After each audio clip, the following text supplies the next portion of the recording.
Пред известно време ја прочитав информацијата дека децата на вработените во Силиконската долина посетуваат Монтесори училиште.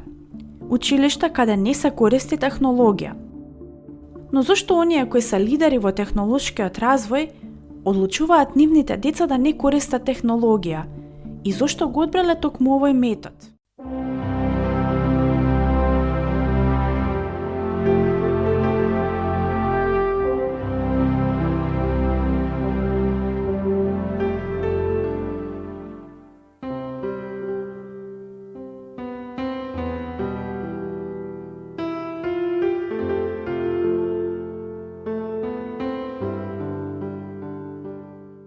Здраво! Добре дојдовте на подкаст каналот Алетеа.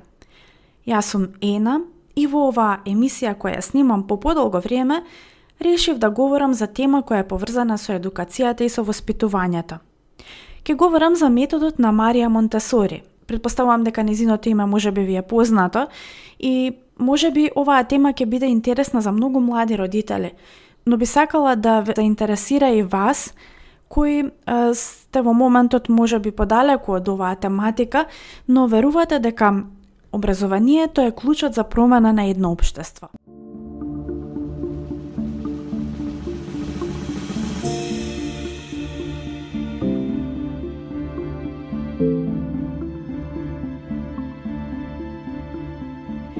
Јас пак првпат се сретнав со името на Марија Монтесори на моите студии.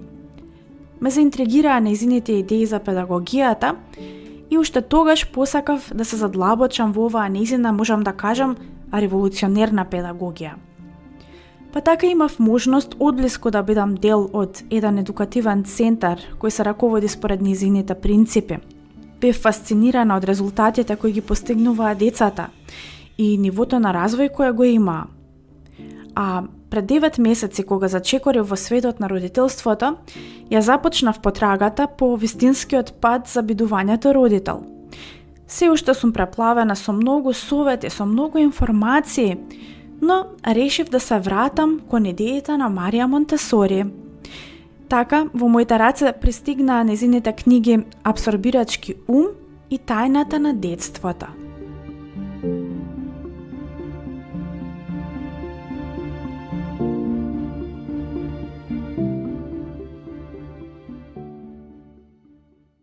Која е Марија Монтесори? Таа е родена на крајот на 19 век. Била италијанска докторка, педагог и филозоф. Основач на образовниот систем Монтесори, наменет за децата од самото раѓање па се до адолесценцијата.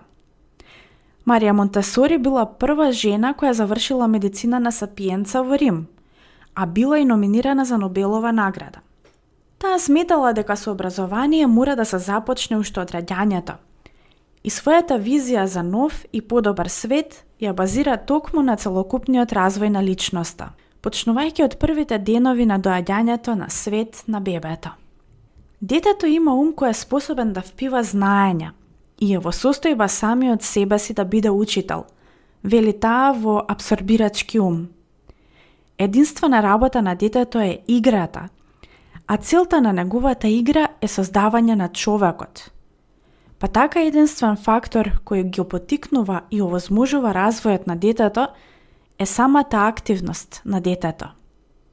Марија Монтесори говори за револуцијата, која ќе трансформира се што дотогаш го знаело човештвото. Таа на ентузијастичен, помалку идеалистички начин вели: родителите, политичарите и целото општество ќе се здружат и ќе му помогнат на детето кое е раководено од внатрешниот учител. Се што му е потребно за развој, апсорбирачкиот ум наоѓа во средината која го обкружува. Во нејзината книга Тајната на детството, таа вели дека детето се бори за својата независност, а раката, тоест дланката, е тесно поврзана со развојот на мозокот на детето. Децата мора физички да допрат одреден предмет, да ја почувствуваат неговата форма, неговата температура, текстура, а не само да го слушаат наставникот или пак да гледаат во телевизискиот екран, за да им го кажат она што треба самите да го спознаат.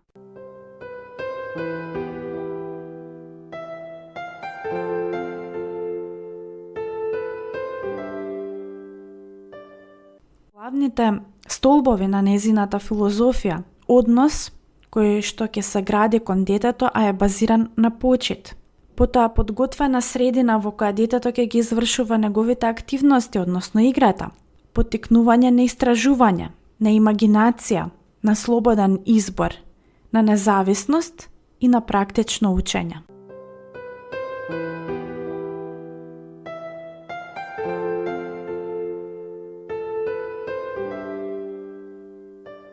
Во светот, а и кај нас, се повеќе родители се одлучуваат овој метод да го практикуваат во своите домови со своите деца. Подготовката на средината за детето во домот се менува во согласност со неговата возраст. Кога е уште малечко, акцентот се става на безбедноста и просторот на подот за лазење, движење и истражување. Се со цел да се зголеми чувството на независност во согласно со можностите на просторот во кој живее семејството. Додека се уште лази, бебето се става на подот, легнато на стомак, а над него има вртелешки во различни форми или контрастни слики. Некои ставаат огледало, бебето да може да се истражува себе си и собствените реакции. Во следната фаза, играчките и материјалите за активности се лесно достапни за бебето и малото дете. Најчесто се користат полици на ниво на висина на детето, на кои селектираните играчки внимателно се распоредени.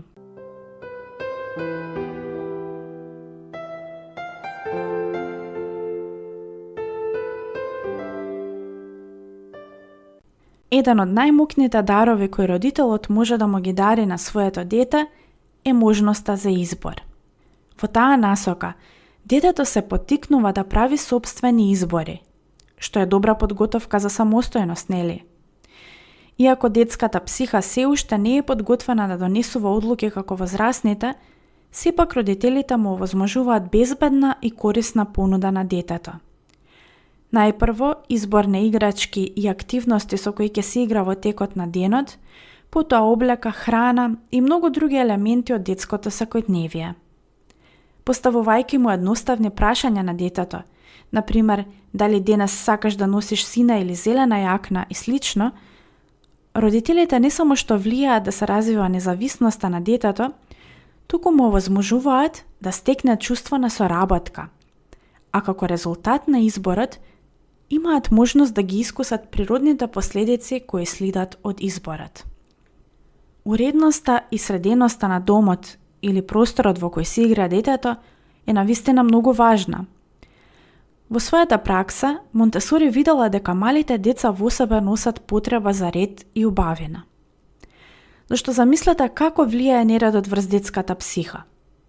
Во просторија во која владее неред и хаос, детето се однесува дефокусирано, оди од една до друга играчка, без да обрне особено внимание врз ниту една, оставајќи уште поголем неред позади себе.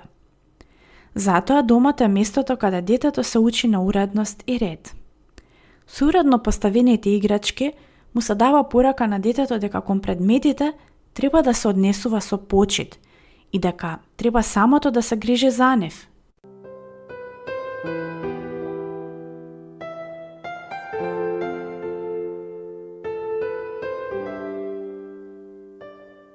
Една од идеите на Монтесори филозофијата е активно учество на детето во семејниот живот.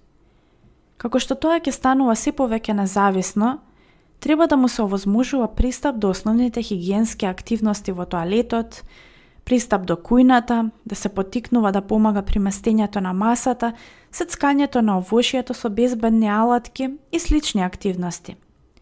Тенденција на родителите е да му олеснат на детето со тоа што тие ќе ја завршат активноста на место него. Но Марија Монтесори вели дека со ова само се прегушува и се прекинува внатрешниот поттик кој го има детето, да стане самостојно и независно, и на некој начин родителот станува пречка во неговиот развој. Внатрешниот учител, како што вели таа, е токму тој кој го мотивира детето напред во остварување на таа негова самостојност и независност. Чувството за убавина се стекнува од најрани години, а допирот со природата е основа за ова. Во детското катче во домот, каде може да се постави некое безбедно собно растение и неколку слики со мотиви од природата. Книгите за деца треба да бидат лесно достапни за нив, а нивната содржина, според неа, треба да биде реалистична и без многу фантастични елементи. За добро да се реализира Монтесори методот во домот, најважна е секако улогата на родителот, а родителите треба да ја сватат оваа Монтесори филозофија, да стане природен дел од нивната комуникација со децата.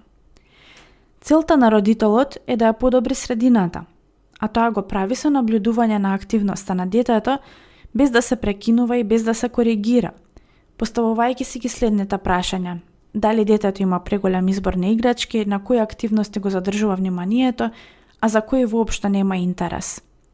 Затоа се препорачува ротирање на играчките на неделно или на месечно ниво, презентирање на одредени играчки или активности, додека другите се ставаат настрана. За оние родители кои сакаат повеќе да навлезат во овој креативен процес, се препорачува следење на 9 развојни шеми и активностите кои може да се креираат од нив.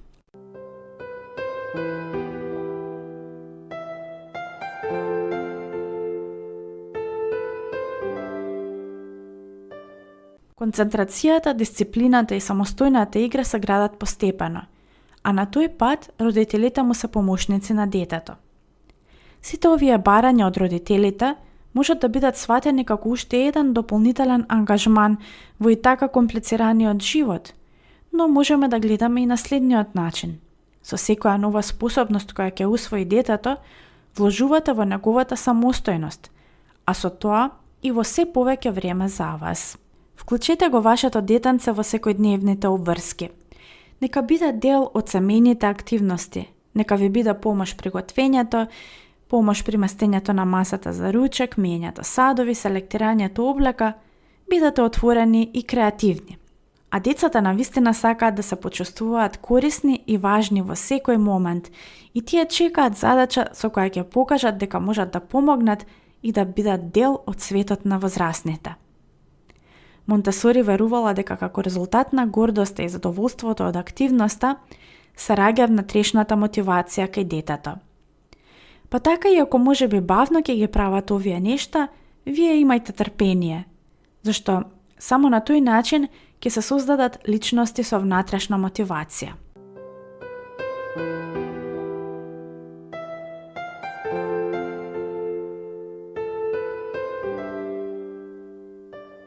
На оваа тема има уште многу да се зборува, но јас тука ќе застанам. Доколку сте млади родители и се пронаоѓате во оваа филозофија, ви препорачувам да истражите дополнителна литература и да започнете со незината реализација. Не се обесхрабрувајте доколку на социјалните мрежи видите совршени фотографии и видеа од вредни деца кои мирно и со внимание ги реализираат активностите. Секогаш имајте ја на ум реалната слика и тоа дека секое дете е уникатно и со своје темпо на развој. Науката за воспитанието ќе стане најважна грижа во секое цивилизирано општество, вели Монтесори. Може би во иднина? Ви благодарам што ја слушавте оваа емисија и што сте претплатени на подкаст каналот Алетеа. До слушање во следната моја емисија. Поздрав!